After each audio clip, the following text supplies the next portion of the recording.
பாத்திரமெல்லாம் இயேசுவை போற்றிடுதே. என்னையும் அவ்வித பாத்திரமாய் வணைந்து கொள்ளுமே. வேலை புகாத பாத்திரம் நான் விரும்புவார் இல்லையே. வேலை எல்லாம் கிருபையால் உகந்ததாக்கிடுமே. குயவனே குயவனே படைப்பின் காரணரே, களிமண்ணான என்னையோமே கண்ணோக்கி பார்த்திடுமே. Hallelujah, hallelujah. Thank you, Holy Spirit. Hallelujah. Thank you, Lord Jesus. நல்ல குயவனே, இந்த மதிய வேளையில உம்முடைய வார்த்தை எங்களை புடமிடட்டும், உம்முடைய வசனம் எங்களை உயிர்ப்பிக்கட்டும். ஓ ஜீசஸ், உம்முடைய வார்த்தையினாலே நாங்கள் நிறையட்டும். நாங்கள் ஆவிக்குரியவர்கள் ஆண்டவரே. ஆவியாயிருக்கிற மனுஷன் மாம்ச சிந்தையோடு மரித்து போகாதபடி உம்முடைய வார்த்தையின் ஆண்டவரே யதார்த்தத்தை புரிந்து கொண்டு நித்தியத்தை நோக்கி வர கர்த்தர் உதவி செய்வாராக. இயேசுவின் நாமத்தில் பிதாவே, ஆமென், ஆமென். நாங்கள் இன்றைக்கு யோவான் 4ஆம் அதிகாரம் 24வது வசனத்தை நாம் பார்ப்போம். யோவான் 4:24, 23ஐயும் 24ஐயும் சேர்த்து வாசியுங்கள். உண்மையாய் தொழுது கொள்ளுகிறவர்கள் பிதாவை ஆவியோடும் உண்மையோடும் தொழுது கொள்ளும் காலம் வரும், அது இப்பொழுதே வந்திருக்கிறது. தம்மை தொழுது கொள்ளுகிறவர்கள் இப்படிப்பட்டவர்களாய் இருக்கும்படி பிதாவானவர் விரும்புகிறார். தேவன் ஆவியாய் இருக்கிறார். அவரை தொழுது கொள்ளுகிறவர்கள் ஆவியோடும் உண்மையோடும் அவரை தொழுது கொள்ள வேண்டும் என்றார். இந்த பகுதியை நாம் பார்க்கிறோம். 4ஆம் அதிகாரம் சொன்னாலே நம்ம எல்லாருக்கும் தெரியும், சமாரிய ஸ்திரியை குறித்து வருகிற பகுதி என்று சொல்லி. இந்த பகுதியில தான் இந்த ஸ்திரியோடு ஆண்டவர் பேசிக்கொண்டிருக்கும் போது இந்த வார்த்தையையும் சொல்லுகிறதை நாம் பார்க்கிறோம். உண்மையாய் தொழுது கொள்கிறவர்கள் பிதாவை ஆவியோடும் உண்மையோடும் தொழுது கொள்ளும் காலம் வரும், அது இப்பொழுதே வந்திருக்கிறது. தம்மை தொழுது கொள்கிறவர்கள் இப்படிப்பட்டவர்களாய் இருக்கும்படி பிதாவானவர் விரும்புகிறார். தேவன் ஆவியாய் இருக்கிறார். அவரை தொழுது கொள்கிறவர்கள் ஆவியோடும் உண்மையோடும் அவரை தொழுது கொள்ள வேண்டும் என்றார் என்று நாம் பார்க்கிறோம். இந்த ஆண்டவர், இந்த தேவன் விரும்புகிற ஜெபம், இந்த ஜெபம் ஆவியோடும் உண்மையோடும் தொழுது கொள்ள வேண்டும். அது மட்டுமல்ல, இந்த பூமியிலே பெரியதொரு பாக்கியம் என்று சொன்னால் ஆண்டவர் இயேசப்பா சொல்லிக் கொடுத்த இந்த ஜெபம் நம் வாழ்க்கையிலே வரும்போது, நாம் ஜெபிக்கும் போது.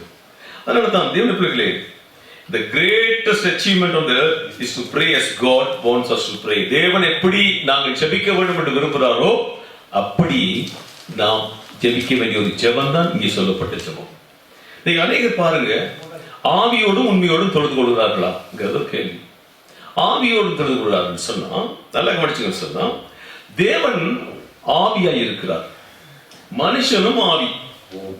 அப்படின்னா தேவனை தொழுது கொள்கிறவன் ஆவியோடு தொழுது கொள்ள வேண்டும்.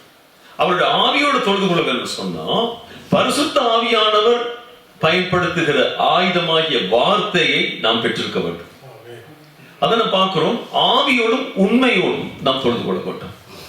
நம்முடைய இருதயத்திலே சத்தியம் இருந்தால்தான் ஜெபமும் இருதயத்திலிருந்து புறப்படும். சத்தியம் நிறைந்த இருதயத்தில தான் ஜெபம் உண்மையாக இருக்கும். அந்த சத்தியம் ஒரு இருதயத்திலே உணர்வை கொண்டு வரும்போதுதான் அங்கே ஜெபத்தை காணக்கூடியதாக அங்கே இருக்கும்.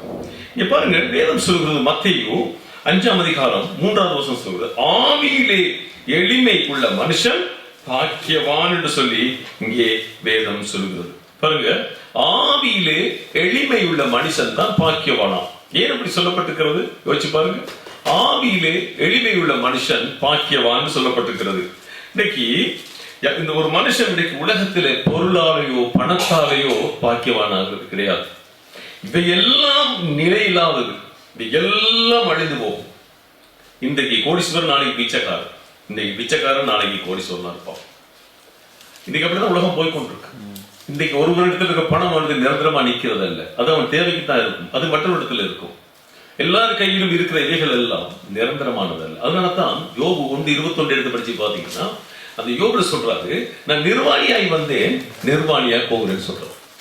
நான் நிர்வாணியாக வந்தேன், நிர்வாணியாகவே நான் போகிறேன் என்று அங்கே சொல்லுகிறதை நாம் பார்க்கக்கூடியதாக இருக்கிறது. இன்னைக்கு ஒரு பெரிய ஸ்லாக்கியம் என்னண்டா, இந்த பூமியில ஒரு பெரிய காரியம் என்னவென்று சொன்னால், தேவனுடைய பிள்ளைகளே, இன்றைக்கு நல்லா யோசிச்சு பார்த்தீங்கன்னு சொன்னா, ஆவியோடும் உண்மையோடும் தொழுது கொள்ளுகிற பிள்ளைகள் ஒரு பாக்கியம் உள்ள பிள்ளைகள். ஆண்டவரை நீங்க ஆவியோடு உண்மையோடு தொழுது கொள்கிறவர்களுக்கு சஞ்சலம் இருக்காது, சமாதானம் இருக்கும், பெரிய சந்தோஷம் இருக்கும். உலகத்துல எல்லாமே மாண்டு போனாலும், எல்லாமே இல்லாம போனாலும், எதுவும் இல்லாம போனாலும், ஆவியோடு உண்மையோடு தொழுது கொள்கிற அந்த ஜெபம் தேவன் எதிர்பார்க்கிற ஜெபம், தேவன் விரும்புகிற ஜெபம். நீங்கள் நான் செய்ய வேண்டிய ஒரு மகா பெரிய ஜெபம் அதுதான். எத்தனை பேர் உண்மையாகவே ஜெபத்துல திருப்தி இல்லாமல் இருக்கிறீங்க? கடவுள் வைத்து காட்டுங்கோ, நான் ஜெபிக்கிற ஜெபம் எனக்கு திருப்தி இல்லை, நான் ஜெபிக்கிற ஜெபம் எனக்கு திருப்தி இல்லைன்னு சொல்லி. உண்மை அது என்ன காரணம்னு சொன்னா, இன்றைக்கு ஆண்டவர் உங்களுக்கு உங்களுடைய இருதயத்திலே இந்த வார்த்தையை போடுவார், இதை உணர்த்துவார். உங்களுக்கு ஆவியோடும் உண்மையோடும் நாம் தேவனை நாம் தொழுது கொள்ள வேண்டும். அதுதான் மிக முக்கியம். இந்த வார்த்தையை கற்றுக்கொள்ள கற்றுக்கொள்ள கற்றுக்கொள்ள நாம் என்ன ஆகிறோம் சொன்னா, ஆவிக்குரியவரா மாறுறோம். பாருங்க, முதல் படிச்சீங்க ரோமர் 8ஆம் அதிகாரம் 5வது வசனத்துக்கு கீழே நீங்க வாசிச்சு பாருங்க சீக்கிரமாக. ரோமர் 8ஆம் அதிகாரம் 5வது வசனத்துக்கு கீழே படிச்சு பாருங்க பாப்போம் சீக்கிரமா. அன்றியும் மாம்சத்தின்படி நடக்கிறவர்கள் மாம்சத்துக்குரியவைகளை சிந்திக்கிறார்கள், ஆவியின்படி நடக்கிறவர்கள் ஆவிக்குரியவைகளை சிந்திக்கிறார்கள். மாம்ச சிந்தை மரணம், ஆவியின் சிந்தையோ ஜீவனும் சமாதானமுமாம். எப்படி என்றால், மாம்ச சிந்தை தேவனுக்கு விரோதமான பகை, அது தேவனுடைய நியாய பிரமாணத்துக்கு கீழ்ப்படியாமலும் கீழ்ப்படிய கூடாமலும் இருக்கிறது. மாம்சத்துக்கு உட்பட்டவர்கள் தேவனுக்கு பிரியமாய் இருக்க மாட்டார்கள். மாம்சத்துக்கு உட்பட்டவர்கள் தேவனுக்கு பிரியமா இருக்க முடியாது, அது தேவனுக்கு விரோதமான ஒரு பகை. இன்னைக்கு ஆவிக்குரியவர்களாக ஆவியோடும் உண்மையோடும் தேவனை தொழுது கொள்ளும், அதுதான் உண்மையான கிறிஸ்தவம், அதுதான் உண்மையான ஒரு நிலைமை. ஆவியோடும் உண்மையோடும் தொழுது கொள்ள வேண்டும். ஆமென். நீ பாருங்க 6:63 யோவான் சொல்கிறது, அவருடைய வார்த்தை ஆவியாயும் ஜீவனுமாயும் இருக்கிறது. இன்னைக்கு தேவன் பிள்ளைகளே, பரிசுத்த ஆவியானவர் இல்லாம ஒருவனுக்கு வார்த்தை விளங்காது, ஒருவருக்குமே விளங்காது. இப்ப பரிசுத்த ஆவியானவர் இல்லாம இயேசு கிறிஸ்துவை தேவகுமார் என்று ஒருவரும் சொல்ல முடியாது. 1 யோவான் 4 பார்க்கிறோம். எத்தனை பேருக்கு புரியுது? அதனால்தான் ஆவியோடும் உண்மையோடும் நாம் அவரை தொழுது கொள்ளுகிறவர்களாக நாம் மாறுவது அது மிக முக்கியம். அதனாலதான் இந்த ஸ்திரிக்கு சொல்றாரு, அவர் சொல்ற இந்த மலையில எங்கும் தொழுது கொண்டார்கள் பிதாக்கள், எல்லாம் தொழுது நல்லது, அதெல்லாம் நல்ல விஷயம். ஆனா அவர் சொல்றாரு, பிதாவை எங்கும் தொழுது கொள்கிற காலம் வரும், எந்த இடத்திலும் தொழுது கொள்கிற காலம் வரும், உலகம் எங்கும் உள்ள ஜனங்கள் அவரை தொழுது கொள்கிற காலம் வரும் என்று சொல்றாரு. ஏன்னா அவர் சொல்றாரு, நான் மகிமைப்பட போறாரு. அவர் கல்வாரியிலே அவர் தான் ரத்தம் சிந்த போறாரு, அவர் அநேக பாவத்தை கழுவ போறாரு. இந்த பூமி முழுவதும் கழுவப்பட போகிறது. இந்த பூமி அவருடைய ரத்தத்தால் இந்த பூமி முற்று முழுதுமாக கழுவப்பட போகிறது. அநேக கோடி கோடியா வாழ்கிற இந்த மக்கள் இன்றைக்கு மனம் திரும்புகிற ஒரு நாள் ஆதாம் சந்ததி கிறிஸ்துவின் சந்ததியாக மாறப்போகிறது. மாம்சத்துக்குரியவர்கள் ஆவிக்குள்ளாக மாறப்போறார்கள். அல்லேலூயா. வேதம் தெளிவான நம் மாம்சத்துக்கு கடனாளிகள் இல்லைன்னு சொல்லுது. நம் மாம்சத்துக்கு கடனாளி. ஏனென்றால் ஏசப்பா உங்களுக்காகவும் எனக்காகவும் அவர் செய்ய வேண்டியதை செய்து முடிச்சிட்டார். எல்லாம் முடிந்தது, சிலுவையிலே எல்லாம் முடிந்தது. அவர் சொன்னாரு, எல்லாம் முடிந்ததுன்னு சொல்லிட்டார். உங்களுக்கும் எனக்கும் வச்சிருந்த ரட்சிப்பின் திட்டம் நிறைவேறிட்டு. இப்ப நாங்க அதை உணர முடியாம இருக்கிறதுக்கு காரணம் என்றால் ஆவியோடும் உண்மையோடும் நாம் அவரை தொழுது கொள்ளாதபடியால் தான்.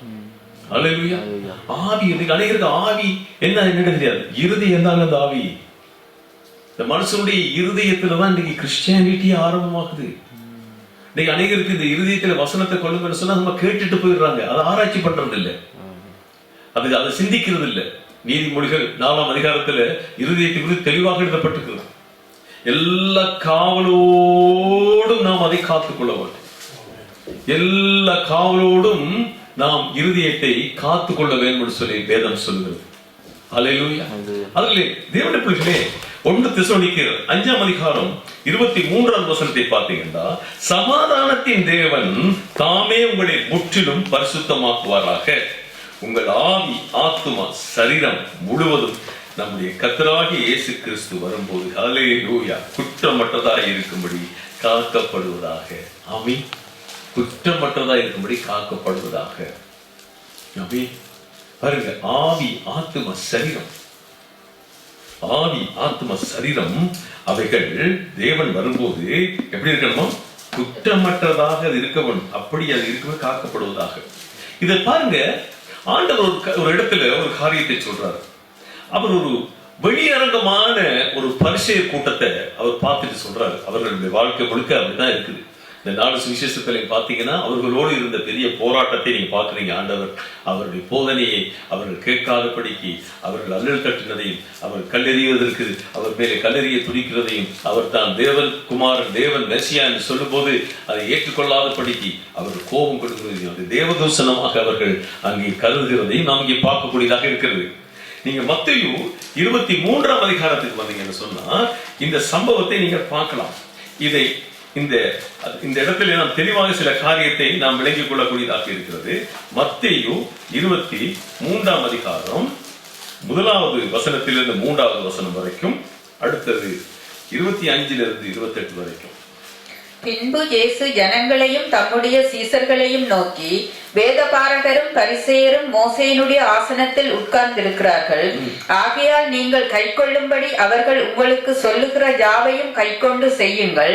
அவர்கள் செய்கையின்படியோ செய்யாதிருங்கள். ஏனெனில் அவர்கள் சொல்லுகிறார்கள், சொல்லியும் செய்யாதிருக்கிறார்கள். பாத்தீங்களா, அவர்கள் என்ன சொல்லுகிறார்கள்? அவர்கள் அவர்கள் எல்லாம் கைக்கொள்ளும்படி எல்லாம் சொல்லுவாங்க. நியாயப்பிரமாணத்தை கைக்கொள்ளுங்க எல்லாம் சொல்றாங்க. ஆனா அவர்கள் சொல்லி அவங்க எப்படி இருக்காங்களா, அதன்படியோ செய்ய மாட்டாங்க. அவருடைய கிரியை அதற்கு ஏற்றதாக இல்லை. நியாயப்பிரமாணத்தினால் ஒரு மனுஷன் முழுமையாக்குறது கிடையாது. நியாயப்பிரமாணம் ஒரு மனுஷனை முழுமையாக்குறது கிடையாது. நியாயப்பிரமாணத்தினால் ஒரு மனிதனுக்கு ரட்சிப்பு வராது. அதனால நியாயப்பிரமாணத்தின் முடிவாக இயேசு வந்தாங்க சொல்றது. ஆமென். நியாயப்பிரமாணத்தின் முடிவாக இங்கதான் இருக்கிறீங்களா? சத்தத்தை காணலையே. ஹல்லேலூயா. அப்ப இங்க பாருங்கள் என்ன சொன்னா, அவர்கள் சொல்லுகிறார்கள், சொல்லியும் செய்யாதிருக்கிறார்கள். அது மட்டும் அடுத்து சொல்லுது, சுமப்பதற்கரிய பாரமான சுமைகளை கட்டி மனுஷர் தோளின் மேல் சுமத்துகிறார்கள், தாங்களோ ஒரு விரலினாலும் அவைகளை தொடமாட்டார்கள் என்று சொல்லப்பட்டிருக்கிறது நாங்கள் பார்க்கிறோம். அவருடைய வாழ்க்கை எப்படி இருக்கிறது? 5வது வசனத்திலே, தங்கள் கிரியைகளை எல்லாம் மனுஷர் காண வேண்டும் என்று செய்கிறார்கள். தங்கள் காப்பு நாடாக்களை அகலமாக்கி தங்கள் வஸ்திரங்களை தொங்கலில் பெரிதாக்கி விருதுகள் முதன்மையான இடங்களையும் ஜெபாலையில் முதன்மையான ஆசனங்களையும் சந்தைவெளிகளிலும் வந்தனங்களையும் மனுஷரால் ரவி ரவி என்று அழைக்கப்படுவதை விரும்புகிறார்கள். இதுதான் அன்றைக்கு இருந்த நிலைமை. பரிசேயரை குறித்து அவர் அன்றைக்கு சொல்றார். பரிசேய மதம் அது அப்படித்தான். அது பாத்தீங்கன்னு சொன்னா லூக்கா 18ல ஒருவன் அந்த பரிசேயன் எப்படி ஜெபிக்கிறான்னு சொல்லி பாத்தீங்கன்னு சொன்னா, எப்படி அவன் ஆண்டவரை பார்த்து சொல்றான்னு சொன்னா, நான் அவன மாதிரி இல்லை, நான் வாரத்துக்கு இப்படி ஜெபிக்கிறேன், நான் தசமபாகம் நான் கொடுக்கிறேன், அவன மாதிரி இல்லை, அவனோட ஒப்பிடுறான். அவர்கள் மனுஷனோடு அவர்கள் ஒப்பிடுகிறார்கள். ஆனால் தேவனுக்கு முன்பாக அவர்கள் ஒன்றும் இல்லை, வெறுமை. அதனாலதான் அவரை குறித்து பார்த்து இங்கே சொல்லுகிறார். 25வது வசனத்திலிருந்து படிச்சு பாத்தீங்கன்னா என்ன சொல்றாரு? படிச்சு பாத்தீங்கன்னா 25வது வசனத்துல படிங்க. மாயக்காரராகிய வேதபாரகரே, பரிசேயரே, உங்களுக்கு ஐயோ! போஜன பான பாத்திரங்களின் வெளிப்புறத்தை சுத்தமாக்குகிறீர்கள், உட்புறத்திலோ அவைகள் கொள்ளையினாலும் அனிதத்தினாலும் நிறைந்திருக்கிறது. குருடனான பரிசேயனே, போஜன பான பாத்திரங்களின் வெளிப்புறம் சுத்தமாகும்படி அவைகளின் உட்புறத்தை முதலாவது சுத்தமாக்கு. மாயக்காரராகிய வேதபாரகரே, பரிசேயரே, உங்களுக்கு ஐயோ! வெள்ளையடிக்கப்பட்ட கல்லறைகளுக்கு ஒப்பாய் இருக்கிறீர்கள். அவைகள் புறம்பே அலங்காரமாக காணப்படும், உள்ளேயோ மரித்தவர்களின் எலும்புகளினாலும் சகல அசுத்தத்தினாலும் நிறைந்திருக்கும். அப்படியே நீங்களும் மனுஷருக்கு நீதிமான்கள் என்று புறம்பே காணப்படுகிறீர்கள், உள்ளத்திலோ மாயத்தினாலும் அக்கிரமத்தினாலும் நிறைந்திருக்கிறீர்கள். உள்ளத்திலோ மாயத்தினாலும் அக்கிரமத்தினாலும் நிறைந்திருக்கிறீர்கள். அல்லேலூயா. இங்கதான் இருக்கீங்களா? அதனால அவருடைய வெளியேறத பாத்தீங்கன்னா, காப்பு நாடாக்களை அவர் என்ன செய்தார்? அலமாக்கிறார்கள். அவர்களுடைய அடுத்திருக்க வஸ்திரங்கள் எல்லாம் என்ன காட்டுது? அவர்களை பார்த்து மற்றவர்கள் எல்லாம் ரவி ரவின்னு சொல்லணும், அவர்களை பார்த்து போற்றணும், புகழணும். அதைத்தான் அவர் விரும்புகிறார்கள். ஆனா அவர் சொல்றாரு, உள்ளே வெள்ளை அடிக்கப்பட்ட கல்லறை. உள்ளே என்ன இருக்குது? உள்ளே என்ன இருக்குது? அக்கிரமங்களும் அநீதிகளும் அநியாயம் தான் வச்சிருக்கிறாங்க. தேவப்பிள்ளையே, இது ஆவிக்குரிய வாழ்க்கையோடு ஒப்பிட்டு யோசிச்சு பாருங்க. அதனால ஏசப்பா சொன்னாரு, ஒரு மனுஷன் என்றைக்கு ஆவியோடும் உண்மையோடும் தொழுது கொள்ள ஆயத்தமாகறானோ அன்றைக்கு தான் அவன் சுத்தமாகறான். ஆவியோடு நம்ம ஆவியா இருக்கிறோம், தேவன் ஆவியா இருக்கிறார். ஆமே. அவருடைய வார்த்தை ஆவிக்குரியது. அதுல ஆவியும் இருக்கு, ஜீவனும் இருக்கு. நம்ம இந்த வசனத்தை உட்கொள்ள வேண்டும், இந்த வசனத்தை நாம் பெற்றுக்கொள்ள வேண்டும். ரோமர் 8ஆம் அதிகாரம் தெளிவா சொல்லுது, மாம்ச சிந்தை மரணம். ரோமர் 8 கீழே படிச்சு பாத்தீங்கன்னா 12வது வசனம் சொல்லுது, மாம்சத்துக்கு கடனாளிகள் அல்ல. ஆண்டவர் நம்ம எப்படி வைத்துக்கார் சொன்னா, தன்னை அப்பா பிதாவேன்னு கூப்பிடுகிற புத்திர சுவீகார அந்த அபிஷேகத்தை நமக்குள்ள வச்சிருக்கார். நம்ம தேவனை நெருங்க நெருங்க நெருங்க நெருங்க நெருங்க அவங்க அப்பா பிதாவை கூப்பிடுறோம். இன்னும் நம்ம அநேகர் வேதத்தை படிக்கிறோம், ஆனா வேதத்தை உள்ள மகத்துவங்களை எங்களால் விளங்கிக் கொள்ள முடியல. காரணம், அந்த வேதத்தை வெறுமையா படிச்ச உங்களுக்கு விளங்காது, வேதம் விளங்காது. பேதர் படிச்சவனா இல்ல, யோவான் படிச்சவனா இல்ல, எல்லாம் மீன் பிடிச்சவங்க தான். பவுலோட ஒப்பிட்டு பார்க்கும்போது, லூக்காவோட ஒப்பிட்டு பார்க்கும்போது இவரெல்லாம் படித்தவர்கள் அல்ல.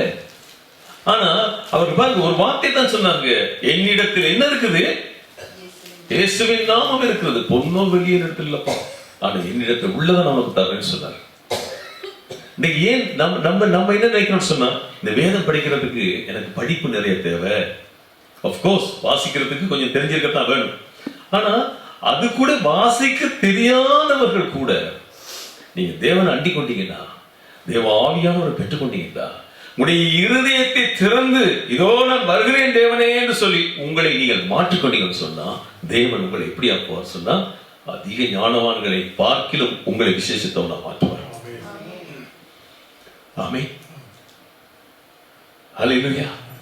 தேவனுடைய பிள்ளைகளே, உலக ஞானவான்கள் ஒன்றுமே கிடையாது. தேவ ஞானம் உங்களுக்கு வந்துருச்சுன்னா உங்க முன்னாடி யாருமே நிக்கல. நீங்க அதுக்காக கொஞ்சம் பிரயாசப்படணும்.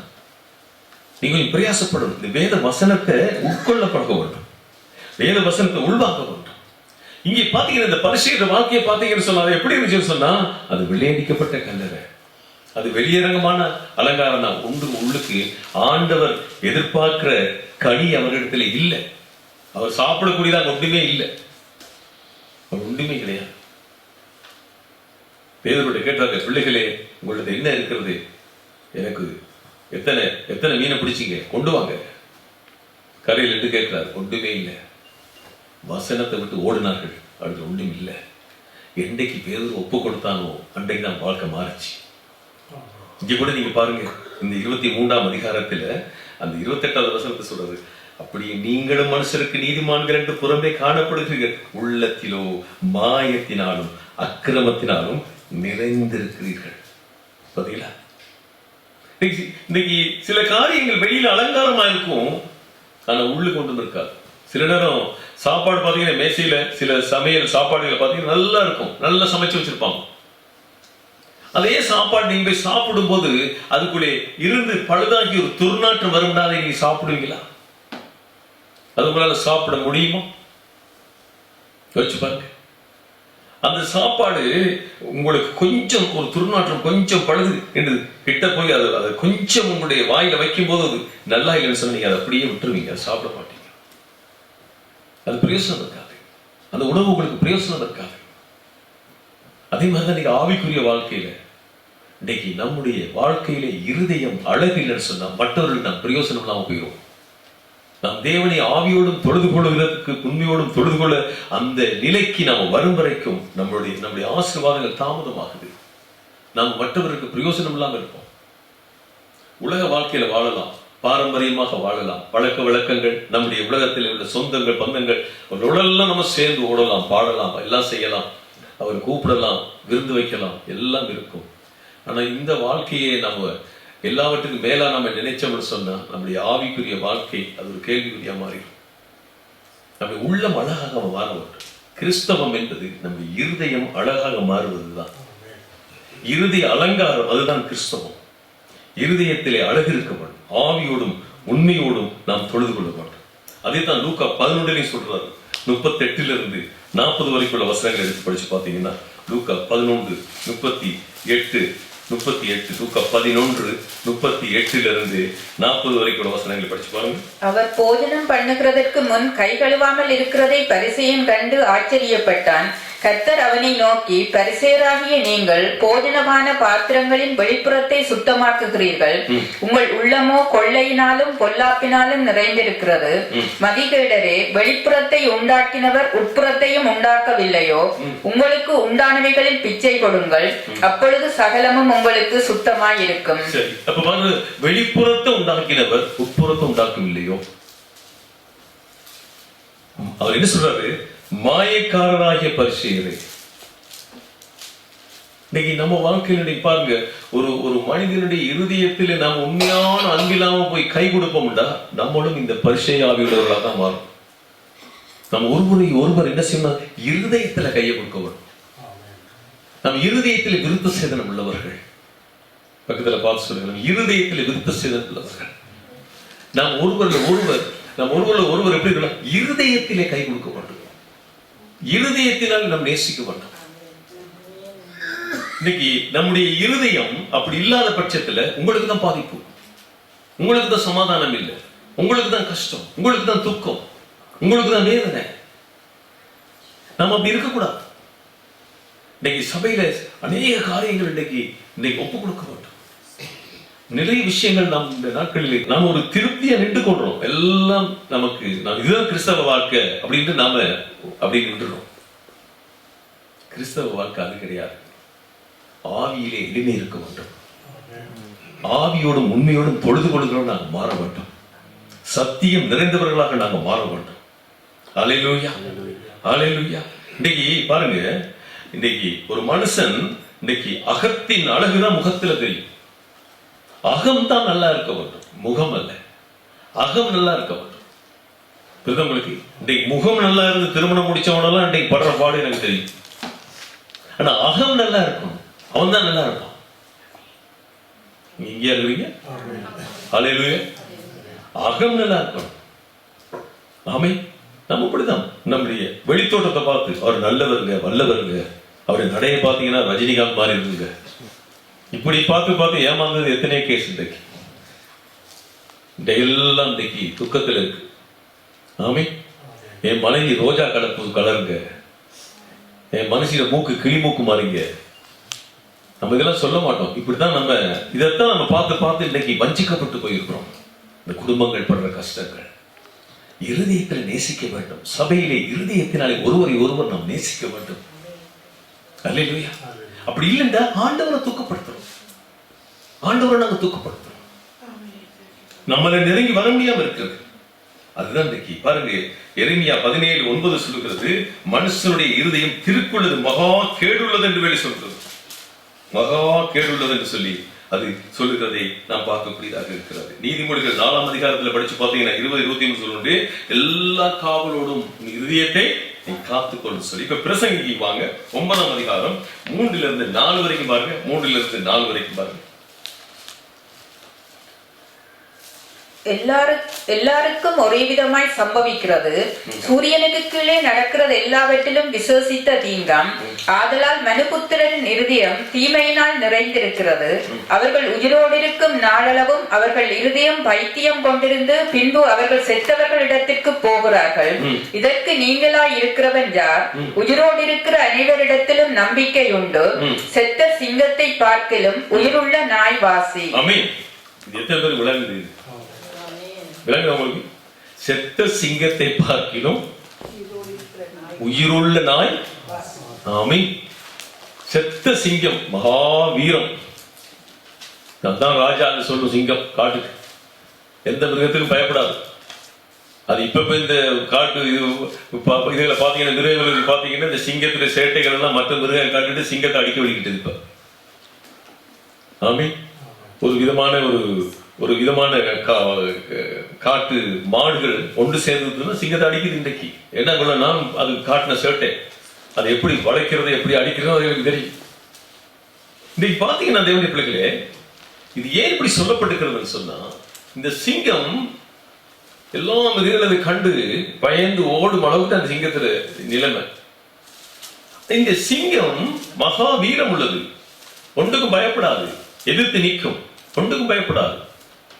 அப்படிப்பட்ட சிங்கம் என்னாச்சு? இப்ப செத்துருச்சு. ஆனா நாய் உயிரோடு இருக்கு. ஆனா நாய் என்ன செய்யும்? 2 பேரும் 2:22 செய்யும். எல்லாரும் விலங்குகளை போல இருக்கு. 2 பேரும் 2:22 உள்ளதுதான் நாய் செய்யும். ஆமென். சில பதம் பைபிள் திருப்புதல் எல்லாம் உங்களுக்கு கிடக்குன்னு பாக்குது. ஆமென். ஆமா. அப்ப பாவத்தில் இருக்கிற நாய் உயிரோட இருக்குது. அதுக்கு மனம் திரும்ப சான்ஸ் இருக்கு. எத்தனை பேருக்கு விளங்குது? அதனாலதான் நம்ம இன்னைக்கு என்ன நிலையில இருந்தாலும் எப்படி இருந்தாலும் இன்றைக்கு செய்திக்கு நாம் மனம் திரும்ப வேண்டியது அவசியம். ஏன்னா நம்ம உயிரோடு இருக்கிறோம். நம்ம செத்த சிங்கம் அல்ல. நாம இன்னும் இந்த நாயை போல இருந்தால் கூட நாங்க மனம் திரும்புவதற்கு எங்களுக்கு இன்னும் ஆண்டவர் கிருபையாய் ஜீவனை வச்சிருக்காரு. அல்லேலூயா. ஆண்டவர் விரும்புறார் உள்ளான மனசு, உள்ளான ஒரு மனம் திரும்புகிறார். அதுதான் உண்மையான மனுஷன். இந்த உள்ளான மனுஷன் தான் உண்மையான மனுஷன். அந்த உண்மையான அந்த உள்ளான மனசுக்குள்ளதான் ஆவியானவர் வந்து தங்க விரும்புறார். அங்கதான் ஆவியானவர் வந்து தங்க விரும்புறார். அவர் வந்து உங்களுக்கு விசிட் பண்ண விரும்பல. இன்னைக்கு ஒரு பெரிய ஊழியக்காரர் சொன்னாரு, அன்றைக்கு ஒரு நாள், பரிசுத்த ஆவியானவர் இப்படிப்பட்ட கூட்டங்களுக்கு வரும்போது எல்லாரும் மேலும் இறங்குறார். ஆனா எல்லாரோடும் தங்குறதுலையே காரணம் என்ன? அவருடைய இருதயம் சுத்தம் இல்லை. நீங்களே உங்களை செக் பண்ணி பாருங்க. நீங்க ஜெபிக்கிற நேரத்தில் ஆவியானவர் இருக்கிறது நீங்க உணர்ந்தீங்க சபையில வந்து. ஆனா எத்தனை முறை வீட்டுல நீங்க போயிருக்கும் போது வெறும் அவருடைய இருதயம் இருந்துச்சு. காரணம் என்னண்டா, நம்ம ஒத்துக்கொள்ள வேணும், நம்ம சுத்தம் இல்லை. நம்ம எல்லாரும் ஒத்துக்கொள்ளணும். சபை முழுக்க ஒத்துக்கொள்ளணும். என்ன மௌனமாயிட்டீங்க? அல்லேலூயா. எல்லாரும் ஒத்துக்கொள்ளணும். என்னோடு ஒருவர் இருக்கிறார். ஆமென். எப்போதும் என்னோடு ஒருவர் இருக்கிறார். ஆமென். அவர் உள்ளே இருந்தார்னு சொன்னா என் இருதயம் எப்பொழுதும் அவர் நினைவா தான் இருக்கும். அவர் நினைவா தான் இருதயம் இருக்கும். இதை நீங்க நினைச்சீங்கடா நம்ம எல்லாருக்கும் ஒரு சமாதானம் இருக்கும். இந்த இருதயம், இந்த சந்தோஷம் இந்த இருதயம் எல்லாருக்கும் கொடுக்கும். நீங்க உங்க இருதயம் சந்தோஷமா இருந்தா ஆயிரங்களுக்கு அது ஆசீர்வாதம். உங்களுடைய இருதயம் சந்தோஷம் இல்லாம போச்சுன்னு சொன்னா உங்களுக்கும் பாதிப்பு, அனைவருக்கும் பாதிப்பு. அது தேவ பிள்ளைகளே, நீங்க பாருங்க, ஒரு விமான நிலையத்துல வந்து ஒரு விமானம் வந்து இறங்கும் போது அந்த விமான நிலையத்தில் அந்த ஏரோட்ரோம் எப்படி ஆயத்தப்படுத்துறாங்க தெரியுமா? எப்படி சிக்னல் கொடுக்குறாங்க, ரெடி, எல்லாம் கீழே இருந்து போய்கொண்டே இருக்கு. மெசேஜ் இல்லையா? கீழுக்கு இருந்து எல்லாம் வயர்லெஸ்ல போய்கொண்டே இருக்கு. சிக்னல் ரெடி, அது ரெடி, இது ரெடி, இப்ப நீங்க லேண்ட் பண்ணலாம், ஓகே நவ் இஸ் ரெடி எல்லாம் சொல்லுவாங்க. அந்த டைம்ல தான் நீங்க லேண்ட் பண்ணுவாங்க. அந்த டைம்ல தான் அவங்க லேண்ட் பண்ணுவாங்க. அவங்க மேல இருந்து அந்த கீழுக்கு இருந்து சிக்னல் போய்கொண்டே இருக்கும். லெஃப்ட் கட்டு ரைட் கட்டு எல்லாம் சரின்னு சொல்லி. இப்ப கொஞ்சம் சிஸ்டம் வித்தியாசம். ஆனாலும் அது ரெடியா இருந்தா தான் அந்த ஃபிளைட் வந்து அப்படியே லேண்ட் பண்ணும். டப்பு பயப்படாம இறங்கும். அதே மாதிரிதான் நம்முடைய இருதயம் நல்ல பரிசுத்தமா இருந்தா நம்ம அப்பன் இயேசு நிரந்தரமா வந்து நம்ம இருதயத்துல லேண்ட் பண்ணுவார். அல்லேலூயா. நிரந்தரமா வந்து அதனாலதான் தேவப்பிள்ளையே, இன்னைக்கு நீங்க இருதயத்தை குறிச்சு நீங்கள் சிரத்தை எடுத்தா ஆண்டவர் என்ன செய்வாராம்? உங்கள் இருதயத்திலிருந்து வாசம் பண்ணுவார். அல்லேலூயா. உங்களை குறித்து அவர் என்ன செய்வார்? அக்கறை உள்ளவராக இருப்பார். இப்ப பாருங்க, தானியேல் வாழ்க்கை எடுத்து பாருங்க. தானியேல் வாழ்க்கை என்ன செய்யுதுன்னு சொன்னா, தானியேல் புத்தகம் 1ஆம் அதிகாரத்தில் 8வது வசனத்தையும் 15வது வசனத்தை மட்டும் படிக்க பார்ப்போம். 8ஆம் வசனத்தையும் 15வது வசனத்தை மட்டும் படிக்க பார்ப்போம். தானியேல் ராஜாவின் போஜனத்தினாலும் அவர் பானம் பண்ணும் திராட்சை ரசத்தினாலும் தன்னை தீட்டுப்படுத்தலாகாதென்று தன் இருதயத்தில் தீர்மானம் பண்ணிக்கொண்டு தன்னை தீட்டுப்படுத்தாதபடி பிரதானிகளின் தலைவனிடத்தில் வேண்டிக் கொண்டான்.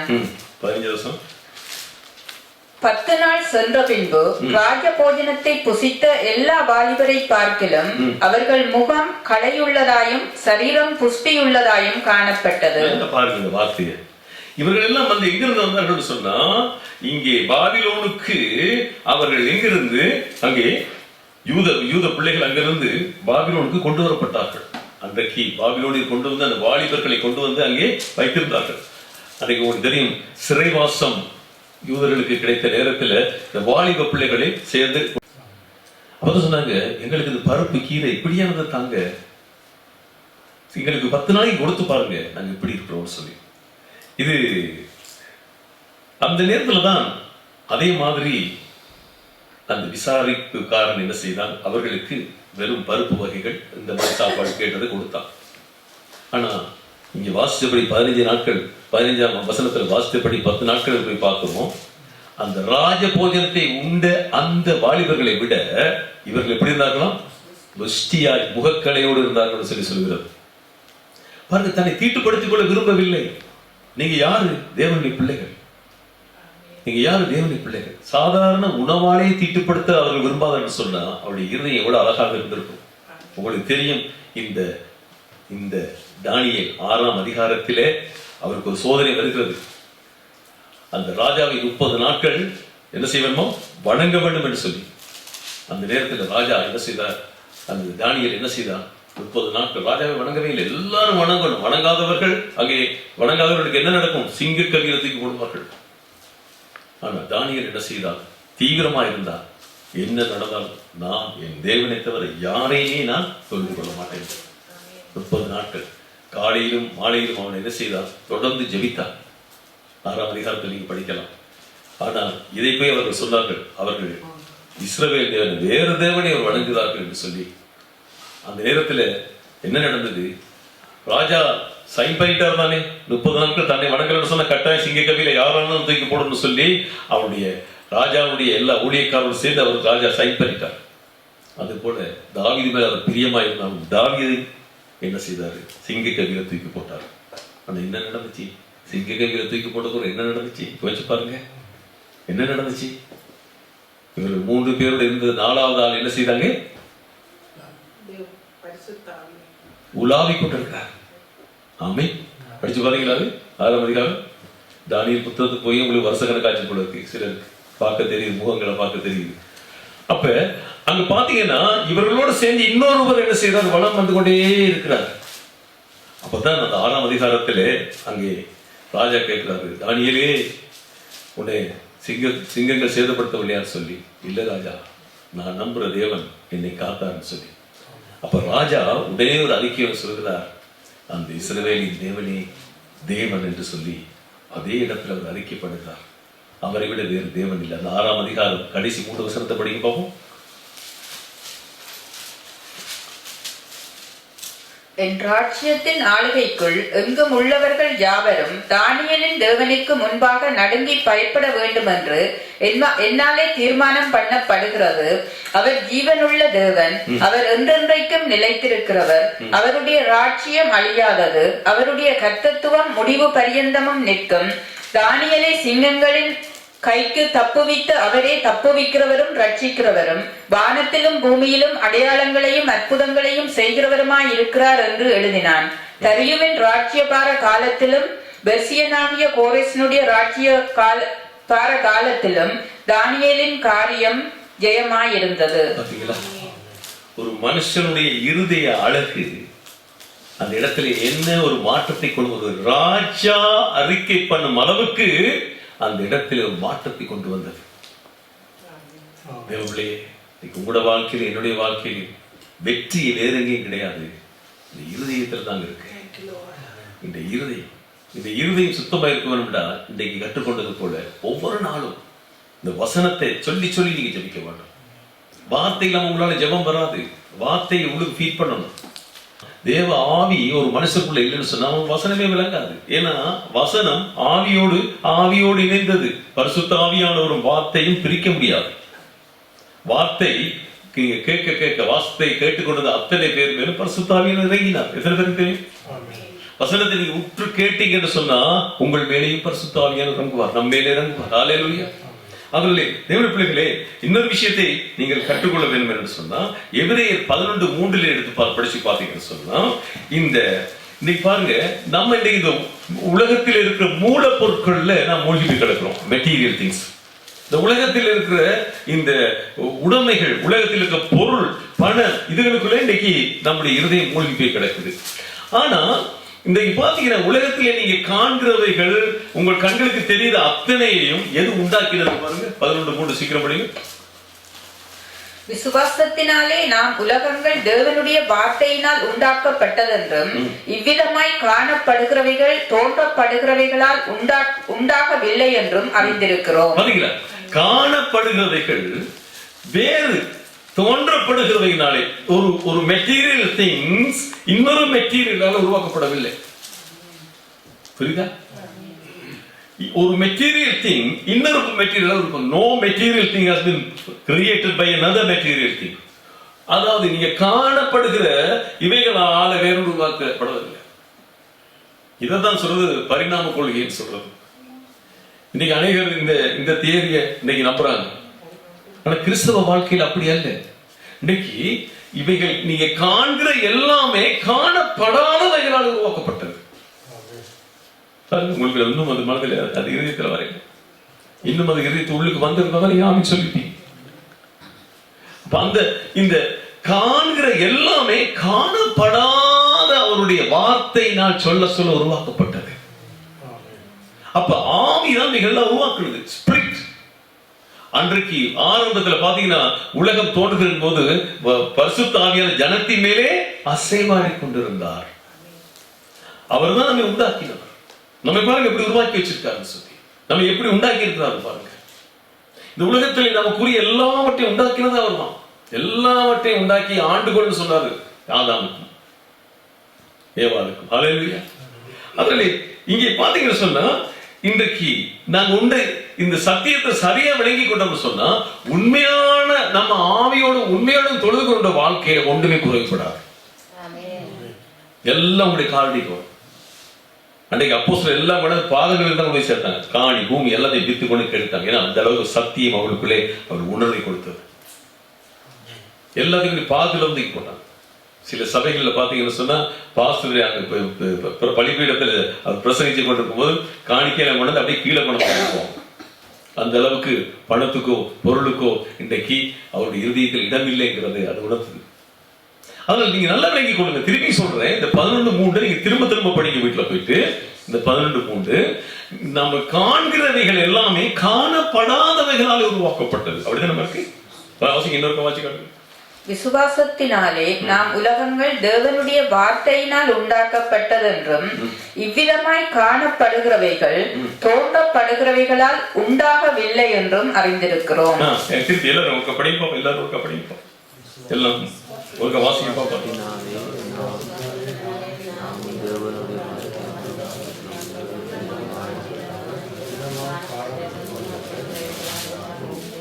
ஆமென். காணப்படுகிறவைகள் தோன்றப்படுகிறனாலே உண்டாக்கப்படவில்லை, அவைகளால் உண்டாக்கப்படவில்லை.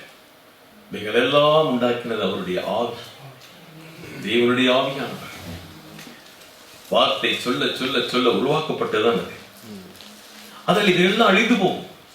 அது மட்டுமல்ல, பிரசங்கியின் புத்தகத்துல பார்த்தீங்கன்னா 12ஆம் அதிகாரம் 7வது வசனம் சொல்கிறது, இவ்விதமாய் மண்ணானது தான் முன்னிருந்த பூமிக்கு திரும்பி ஆவி தன்னை தந்த தேவனிடத்திற்கு மறுபடியும் போகாதற்கு முன்னும் அவரை உன் வாலிப பிரயாசத்திலே நினை என்று சொல்லு. 12 பிரசங்கி புத்தகம் 12ஆம் அதிகாரம் 7வது வசனம் சொல்கிறது பாருங்க.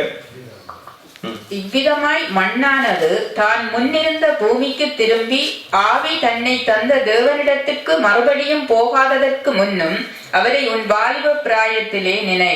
பாத்தீங்களா? அப்ப மண்ணுங்கிறது இந்த சரீரம், இது மண்ணுக்கு போகுது. அது உங்களுக்கு தெரியும், உயிர்த்தெழுதுற அந்த நாள் அது வேறு. அந்த சரீரம் அப்படி உயிர்த்தெழுன்னு சொல்லி நாம் முன்னொரு செய்தி கேட்டிருக்கோம் இல்லையா? ஆனா இந்த மண், இந்த சரீரம் மண்ணுக்கு போகுது.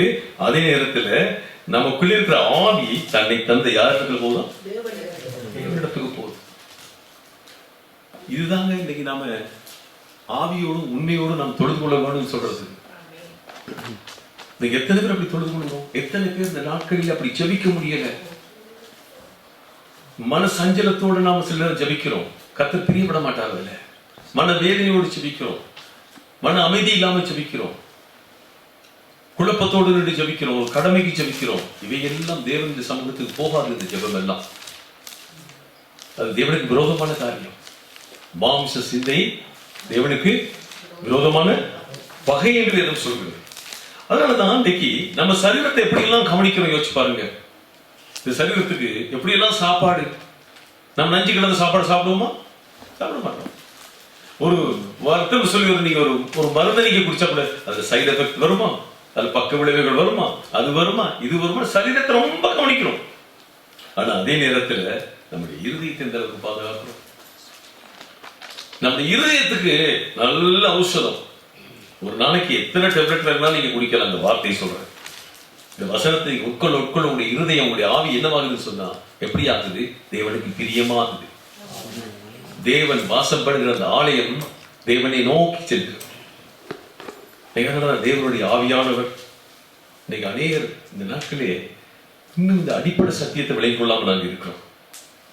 அதனால தேவனுடைய பிள்ளைகளே, இன்னைக்கு நம்முடைய இருதயம் எப்பவும் தெளிவா இருக்க மாட்டோம். அதில் கசப்பு, வெறுப்பு, கோபம், மனத்தாங்கள் வராதபடி பாதுகாக்கப்பட வேண்டும். அதை சுத்திகரிக்கிற ஒரே ஒரு ஔஷதம் தேவனுடைய வார்த்தை தான். தேவனுடைய வார்த்தை தான். நம்ம சில நேரங்களை பாருங்க, அப்படியே சோர்ந்து போயிருப்போம். ஏன்னா இருதயத்துல தெளிவில்லை, இருதயம் சரியா இல்லை, இருதயம் சோமில்லாம கிடக்கு. இருதயம் சோமில்லாம போச்சு.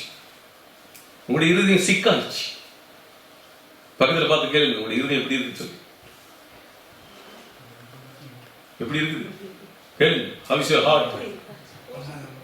தப்பு வீகேட்ஸ் கேட்போம் போயிட்டு, பக்கத்துல போயிட்டு. சரீரத்தில் நல்லா இருக்கு, நல்லா தானே கிடக்குற சரீரத்துல. உங்க இருதயம் எப்படி இருக்குது? எப்ப பார்த்தாலும் இந்த வீகேட்ஸ் கேட்க உன் சரீரத்தையே நீ நினைச்சு கொண்டு இருக்கிற. உன்னுடைய இருதயம் எப்படி இருக்குது? How is your heart? அதுதான் தேவன் வாசம் பண்ணுகிற ஸ்தானம். அதனாலதான் அங்கே சமாரிய ஸ்திரீக்கு சொல்லும்போது சொன்னாரு, ஆவியோடும் உண்மையோடு நாம் தொழுது கொள்ள சொன்னார். அல்லேலூயா. அது போல இந்த நாட்களில் தேவனுடைய பிள்ளைகளை மத்தேயு 5:44 அடிக்கடி நாங்க பார்த்திருக்கிறோம் இல்லையா? நம்மை வெறுக்கிறவர்கள், நம்மை நிந்திக்கிறவர்கள், நம்மை பகைக்கிறவர்கள், அவர்களுக்காக நாம் என்ன செய்வோம்? ஜெபம் பண்ண வேண்டும். அவர்களை நேசிக்க வேண்டும். அவர்களோடு பழக வேண்டும். நம்முடைய இருதயத்தை செம்மையா வச்சுக்கொள்ள வேண்டும். எபேசியர் 4:30 படிப்போம். 4ஆம் அதிகாரம் 30, 32.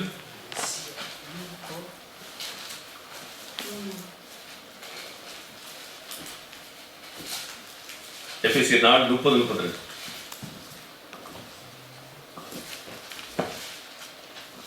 அன்றியும் நீங்கள் மீட்கப்படும் நாளுக்கென்று முத்திரையாக பெற்ற தேவனுடைய பரிசுத்த ஆவியை துக்கப்படுத்தாதிருங்கள். சகலவிதமான கசப்பும், கோபமும், மூர்க்கமும், கூக்குரலும், தூஷணமும், மற்ற எந்த துர்க்குணமும் உங்களை விட்டு நீங்க கடவது. ஒருவருக்கொருவர் தயவாயும் மன உருக்கமாயும் இருந்து கிறிஸ்துவுக்குள் தேவன் உங்களுக்கு மன்னித்தது போல நீங்களும் ஒருவருக்கொருவர் மன்னியுங்கள். இது யாரும் இருக்கக்கூடாது. அந்த வசனத்தை திருப்பி இருக்க படிப்போம். 4 அன்றியும் மீட்கப்படும் நாளுக்கென்று முத்திரையாக பெற்ற பரிசுத்த ஆவியை நீங்கள் துக்கப்படுத்தாது. 31 என்ன சொல்லுங்க? சகலவிதமான கசப்பும், கோபமும், மூர்க்கமும், கூக்குரலும், தூஷணமும், மற்ற எந்த துர்க்குணமும் உங்களை விட்டு நீங்க கடவது. ஒருவருக்கொருவர் தயவாயும் மன உருக்கமாயும் இருந்து கிறிஸ்துவுக்குள் தேவன் உங்களுக்கு மன்னித்தது போல நீங்களும் ஒருவருக்கொருவர் மன்னியுங்கள். நீங்களும் ஒருவருக்கொருவர் மன்னிங்கள். நீதிமொழிகள் 10:12 சொல்லுது, பகை விரோதங்களை எடுப்பும் அன்போ சகல பாவங்களை மூடும். அல்லேலூயா. தேவனுடைய பிள்ளைகளே, துன்பம் உபத்திரவம் வரும். நமக்கு துன்பம் இல்லாம நமக்கு பலம் வராது. உபத்திரவத்தின் பாதையில் செல்லும் போதுதான் நமக்கு பலம் உண்டாகும்.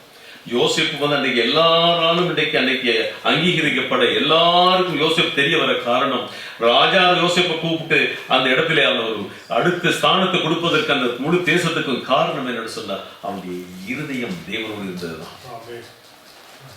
இருதயம் தேவனோடு இருந்ததுதான் காரணம். இன்னைக்கு உங்களுடைய இருதயம் அலங்கரிக்கப்படும். நீங்க வேலைத்தளத்துல நீங்க தான் பெரிய ஆளா இருப்பீங்க, நீங்க தான் பெரிய இடத்துல இருப்பீங்க, நீங்க போற இடமெல்லாம் ஆசீர்வதிக்கப்படும். நம்முடைய இருதயம் தேவனுக்கு முன்பாக அழகாக இருக்க வேண்டும். அல்லேலூயா. அதனால தேவனுடைய பிள்ளைகளே, இந்த நாட்களிலே நாம நல்ல சாப்பாடு சாப்பிடுறோம், நல்ல உணவு அருந்துறோம். இன்றைக்கெல்லாம் நல்ல சாப்பாடு உங்களுக்கு வந்துருக்கு நினைக்கிறேன். எல்லாம் நல்ல உணவு அருந்துவோம். அதே நேரம் உங்களுடைய இருதயத்துக்கு நல்ல உணவு கொடுக்குறீங்களா? உங்களுடைய ஆவியை நல்லா போஷிக்கிறீங்களா? வசனம் உள்ளுக்கு வருதா? சிந்திச்சு பாருங்க. நீங்க நல்லா போய் பாத்ரூம்ல இருந்து குளிக்கும் போது சரீரத்துல ஒரு ஊத்தையெல்லாம் தேய்ச்சி குளிக்கிறீங்களே, என் இருதயமே நீ என்ன இப்படி இருக்கிறான்னு கேட்டு பார்த்துக்கிறீங்களா?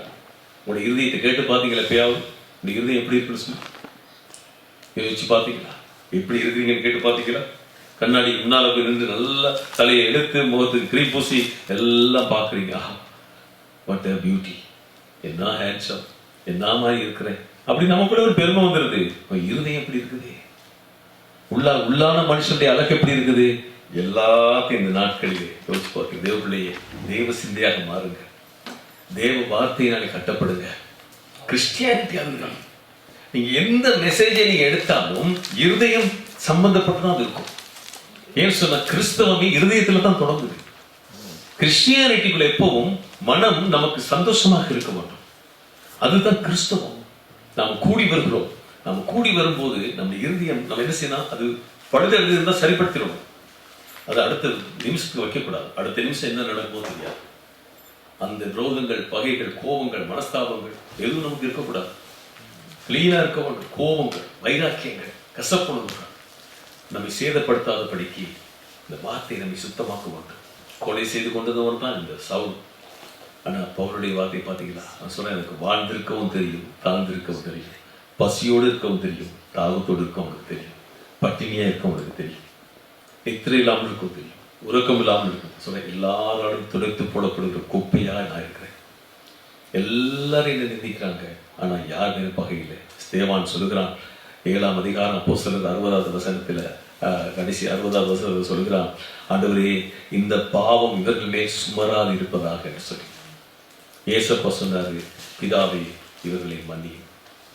நம்ம அங்கதான் பலப்படுத்துறோம். நமக்கு பிரச்சனை வரும், அங்கதான் நம்ம பலப்படுத்துறோம். அப்ப நம்ம ஒவ்வொரு ஸ்டெப்பா நாம உயர்ந்து கொண்டு போறோம், பலனாகி கொண்டு போறோம். துன்பம் துயரம் வரும். நமக்கு பிரச்சனை வந்த உடனே, கடந்த காலத்துல பாத்தீங்கன்னா ஒரு பிரச்சனை வந்துட்டு சொன்னா, ஒரு காரியம் அவருடைய பிள்ளை சொல்லணும், சபையை விட்டு ஓடிடுறாங்க. அப்படியே ஓடி ஓடி ஓடி ஓடி ஓடிக்கொண்டே இருக்க வேண்டியதுதான். வளர மாட்டார்கள். அப்படியே போய்கொண்டே இருக்க வேண்டியதுதான். ஒரு முடிவெல்லாம் போய் கொண்டிருக்க வேண்டியதுதான். ஆனா அவர்களுக்கு வளர்ச்சி இருக்காது. கிறிஸ்துவ அவர்களுக்கு சொல்வார், உங்களை அறியேன்னு சொல்வார், உங்களை தெரியாது சொல்வார். அந்த நாட்களில் நம்ம வாழ்க்கையில ஒரு ஆவியோடும் உண்மையோடும் தொழுது கொள்கிற ஒரு இருதயம், அதைத்தான் தேவன் எதிர்பார்க்கிறார். நம்ம எல்லாரும் எழுந்திருக்க போறோம் கர்த்தருடைய சமூகத்துல.